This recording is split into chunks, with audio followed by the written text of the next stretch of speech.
لوگ آپ کا کچھ نہیں بگاڑ سکتے جب تک آپ کا دماغ آپ کے خلاف نہ ہو۔ آپ کیا سمجھتے ہیں لوگ آپ کے دشمن ہیں؟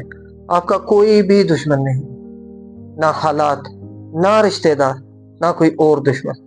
آپ کی سوچ آپ کی دشمن ہے۔ جی ہاں، یہ نیگیٹو سوچ آپ کی پرسنالٹی کو پکڑ کے رکھے ہوئے ہے۔ آپ ڈیلی شکوے شکایتیں کریں گے، بار بار کہیں گے کہ میرے ساتھ ہی برا کیوں ہوتا ہے، تو آپ کے ساتھ لازم برا ہوگا۔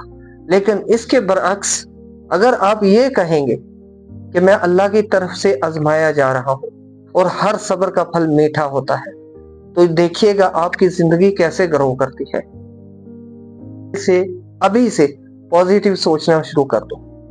پازیٹیو مائنڈ کا یہ مطلب نہیں کہ زندگی میں مسئلے نہیں ہوں گے۔ پازیٹیو مائنڈ کا یہ مطلب ہے کہ مسئلے تو ہوں گے، لیکن آپ کا دماغ آپ کو ان مسائل کا حل دینا شروع کر دے گا۔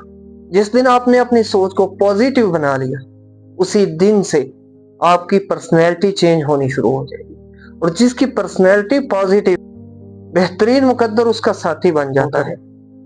اس لیے بجائے اس کے کہ آپ کا دماغ آپ کو کنٹرول کرے، آپ اپنے دماغ کو کنٹرول کرو اور بہترین زندگی کا لطف اٹھاؤ۔